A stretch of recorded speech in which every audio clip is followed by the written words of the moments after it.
राधे राधे महाराज जी। महाराज जी, आजकल लोग पैसा, नौकरियां, जल्दी प्रसिद्धि पाने के लिए मतलब व्यवसाय की खोज में लग जाते हैं।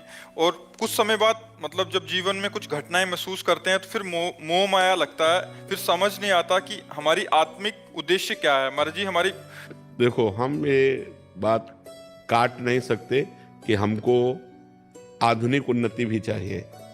चाहिए हमको रुपया भी चाहिए, हमको वस्त्र भी चाहिए, हमको भोजन भी चाहिए, हमें प्यार करने वाला भी कोई चाहिए, हम प्यार जिसको करें ऐसे भी चाहिए। मनुष्य जीवन की ये मांगे हैं।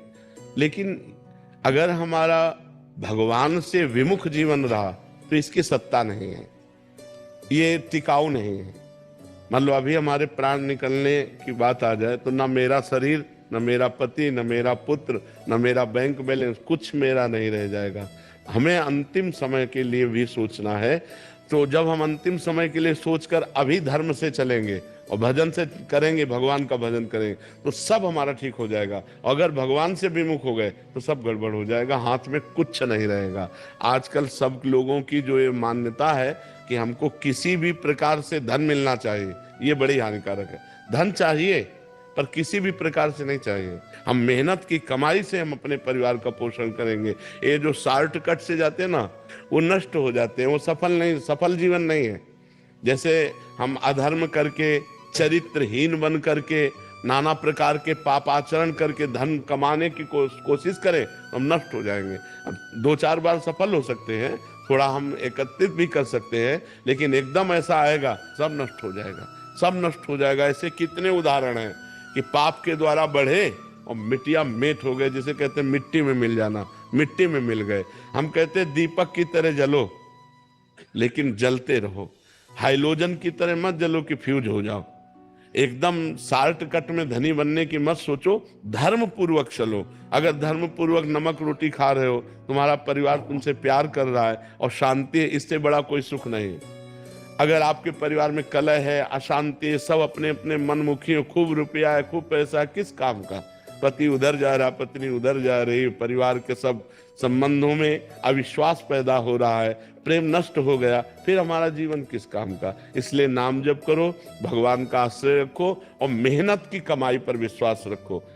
चरित्र पवित्र होना चाहिए। आज हमारा चरित्रहीनता बनती चली जा रही। आज चरित्र को, जो हमारा मूल है वो है चरित्र। हम देखो रामचरित्र गायन करते हैं, भगवान का पावन जस गायन करते हैं। क्यों? रावण क्या विद्वान नहीं था क्या?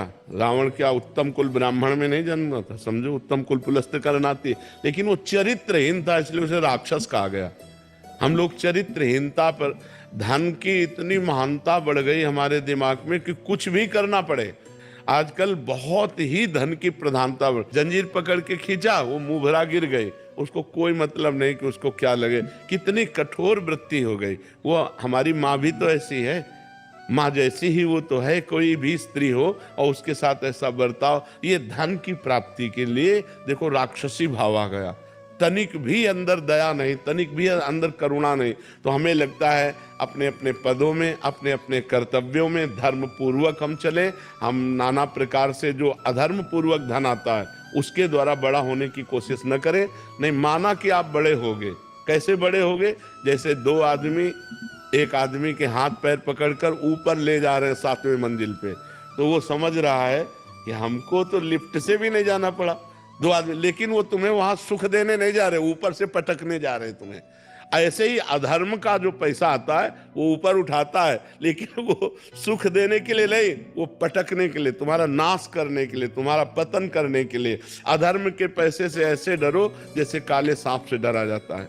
काला सांप चाहे जितना दुलार करो, अगर वो काट लिया तो मर ही जाओगे। ऐसे ही अधर्म का पैसा चाहे जैसे कमाओ, वो जब आएगा तुम्हारे घर में तो तुम्हारे बच्चों पर, तुम्हारे परिवार में, तुम्हारी बुद्धि में वो अशांति पैदा कर देगा। शॉर्टकट में धनी बनने की न सोचे, धर्म से मेहनत कमा के धनी होने की सोचे। जीवन जीने के लिए धन की आवश्यकता है, लेकिन धर्म पूर्वक, अधर्म पूर्वक नहीं।